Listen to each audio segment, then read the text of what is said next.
अध्याय 23। तब बिलाम ने बालाक से कहा, यहां पर मेरे लिए 7 वेदियां बनवा और इसी स्थान पर 7 बछड़े और 7 मेढ़े तैयार कर। तब बालाक ने बिलाम के कहने के अनुसार किया और बालाक और बिलाम ने मिलकर प्रत्येक वेदी पर एक बछड़ा और एक मेढ़ा चढ़ाया। फिर बिलाम ने बालाक से कहा, तू अपने होम बलि के पास खड़ा रह और मैं जाता हूं। संभव है कि यहोवा मुझसे भेंट करने को आए और जो कुछ वो मुझ पर प्रकाशित करेगा वही मैं तुझको बताऊंगा। तब वो एक मुंडे पहाड़ पर गया और परमेश्वर बिलाम से मिला और बिलाम ने उससे कहा, मैंने 7 वेदियां तैयार की हैं और प्रत्येक वेदी पर एक बछड़ा और एक मेढ़ा चढ़ाया है। यहोवा ने बिलाम के मुंह में एक बात डाली और कहा, बालाक के पास लौट जा और यूं कहना। और वो उसके पास लौट कर आ गया और क्या देखता है कि वो सारे मोआबी हाकिमों समेत अपने होम बलि के पास खड़ा है। तब बिलाम ने अपनी गूढ़ बात आरंभ की और कहने लगा, बालाक ने मुझे अराम से अर्थात मोआब के राजा ने मुझे पूरब के पहाड़ों से बुलवा भेजा। आ, मेरे लिए याकूब को शाप दे, आ, इस्राएल को धमकी दे। परंतु जिन्हें परमेश्वर ने शाप नहीं दिया उन्हें मैं क्यों शाप दूं? और जिन्हें यहोवा ने धमकी नहीं दी उन्हें मैं कैसे धमकी दूं? चट्टानों की चोटी पर से वे मुझे दिखाई पड़ते हैं, पहाड़ियों पर से मैं उनको देखता हूं। वो ऐसी जाति है जो अकेली बसी रहेगी और अन्य जातियों से अलग गिनी जाएगी। याकूब के धूल के किनकों को कौन गिन सकता है, या इस्राएल की चौथाई की गिनती कौन ले सकता है? सौभाग्य यदि मेरी मृत्यु धर्मियों की सी और मेरा अंत भी उन्हीं के समान हो। तब बालाक ने बिलाम से कहा, तूने मुझसे क्या किया है? मैंने तुझे अपने शत्रुओं को शाप देने के लिए बुलवाया था, परंतु तूने उन्हें आशीष ही आशीष दी है। उसने कहा, जो बात यहोवा ने मुझे सिखलाई, क्या मुझे उसी को सावधानी से बोलना ना चाहिए?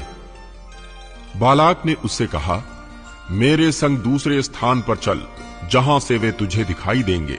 तू उन सबों को तो नहीं, केवल बाहर वालों को देख सकेगा, वहां से उन्हें मेरे लिए शाप दे।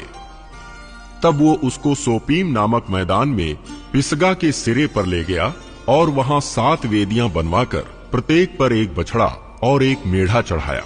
तब बिलाम ने बालाक से कहा, अपने होम बलि के पास यहीं खड़ा रह और मैं उधर जाकर यहोवा से भेंट करूं।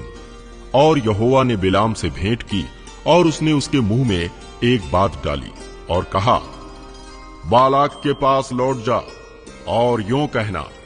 और वो उसके पास गया और क्या देखता है कि वो मोआबी हाकिमों समेत अपने होम बलि के पास खड़ा है। और बालाक ने पूछा, यहोवा ने क्या कहा है? तब बिलाम ने अपनी गूढ़ बात आरंभ की और कहने लगा, हे बालाक, मन लगाकर सुन। हे सिप्पोर के पुत्र, मेरी बात पर कान लगा। ईश्वर मनुष्य नहीं कि झूठ बोले, और ना वो आदमी है कि अपनी इच्छा बदले। क्या जो कुछ उसने कहा उसे ना करे? क्या वो वचन देकर उसे पूरा ना करे? देख, आशीर्वाद ही देने की आज्ञा मैंने पाई है। वो आशीष दे चुका है और मैं उसे नहीं पलट सकता। उसने याकूब में अनर्थ नहीं पाया और न इस्राएल में अन्याय देखा है। उसका परमेश्वर यहोवा उसके संग है और उनमें राजा की सी ललकार होती है। उनको मिस्र में से ईश्वर ही निकाले लिए आ रहा है। वो तो बनैले सांड के समान बल रखता है। निश्चय कोई मंत्र याकूब पर नहीं चल सकता और इस्राएल पर भावी कहना कोई अर्थ नहीं रखता।